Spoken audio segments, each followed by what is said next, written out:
श्री पुत्रदा एकादशी की जय। महाराज युधिष्ठिर ने कहा, हे कृष्ण, पौष मास की शुक्ल पक्ष एकादशी का नाम क्या है? इसकी विधि क्या है? कौन से देवता इस दिन पूजे जाते हैं एवं उनके अनेक किसके प्रति संतुष्ट होकर उक्त व्रत का फल प्रदान करते हैं? कृपया पूर्वक मेरे निकट सविस्तार वर्णन करें। श्री कृष्ण ने कहा, हे महाराज युधिष्ठिर, यह एकादशी पुत्रदा नाम से प्रसिद्ध है। यह सर्व पाप विनाशिनी और कामदा है। सिद्धदाता नारायण इसके अधिष्ठात्र देवता है। त्रिलोक में इसके समान व्रत कोई और नहीं है। इस व्रतकारी को भगवान नारायण विद्वान और यशस्वी करते हैं। भगवत भक्ति पुरी में प्राचीन काल भद्रावतीपुरी में प्राचीन काल में सुकेतु नाम के एक राजा थे। उनकी रानी का नाम चंपका था। राजा राज दंपति दोनों ही सुख से समय व्यतीत कर रहे थे। वंश रक्षा के लिए बहुत दिनों तक धर्म क्रिया आदि अनुष्ठान कर भी जब पुत्र की प्राप्ति नहीं हुई, तब राजा दुष्यंत ने कातर हो उठे।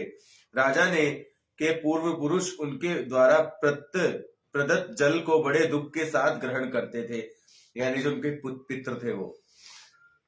चूंकि वे चिंता करते थे कि राजा की मृत्यु के बाद जल पिंड प्राप्त होने की आशा नहीं है। सभी तरह का ऐश्वर्य वर्तमान रहने पर भी पुत्रहीन राजा के मन में सुख नहीं था।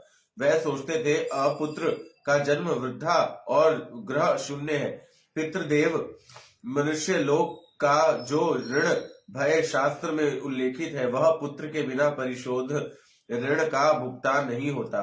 पुत्रवान व्यक्ति को इस जगत में यश और परलोक में उत्तम गति की प्राप्ति होती है एवं उनकी आयु, आरोग्य, संपत्ति इत्यादि विद्यमान रहती है।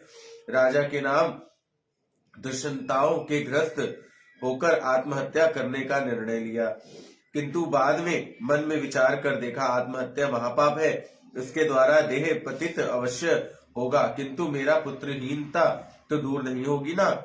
इसके बाद एक दिन राजा दुखी होकर घोड़े पर सवार होकर के छुपकर राजमहल से बाहर जाकर वन में प्रवेश कर गए। वन में भ्रमण करते करते दोपहर हो गई, तब भूख से अतिशय कातर हो उठे।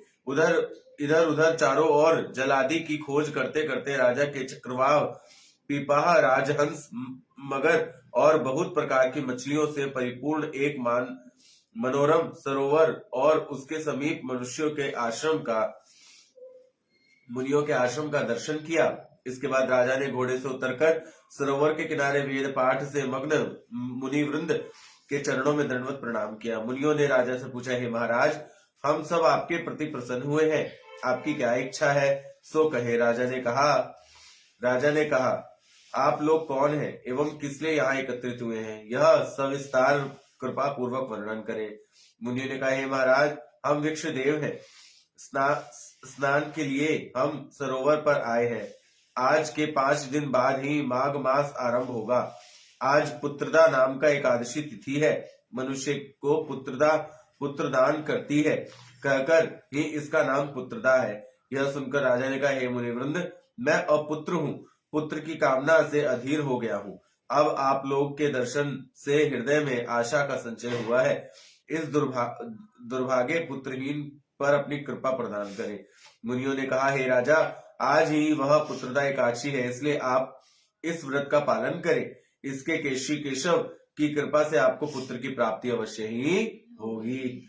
मुनियों की बात सुनकर के विधि पूर्वक राजा ने केवल फल मूल आदि ग्रहण कर उस व्रत का उद्यापन किया और द्वादशी के दिन शैया आदि द्वारा पारण का मुनिवृंद को प्रणाम करके अपने घर को लौट गए। पुण्य कर्मा राजा को उचित समय पर एक तेजस्वी पुत्र की प्राप्ति हुई। हे महाराज, इस व्रत का सभी को पालन करना चाहिए। मैंने यह लोकहित कामना से तुम्हारे निकट वर्णन किया है। एकाग्रचित से जो हम पुत्रदा एकादशी का व्रत पालन करेंगे, वह पुत्र नामक नरक से रक्षा प्राप्त कर मृत्यु के बाद स्वर्गवासी होगा। और इस व्रत के पाठ के पठन करने और श्रवण से अग्निष्टोष्टम यज्ञ का फल प्राप्त होगा। श्रीमन नारायण नारायण नारायण।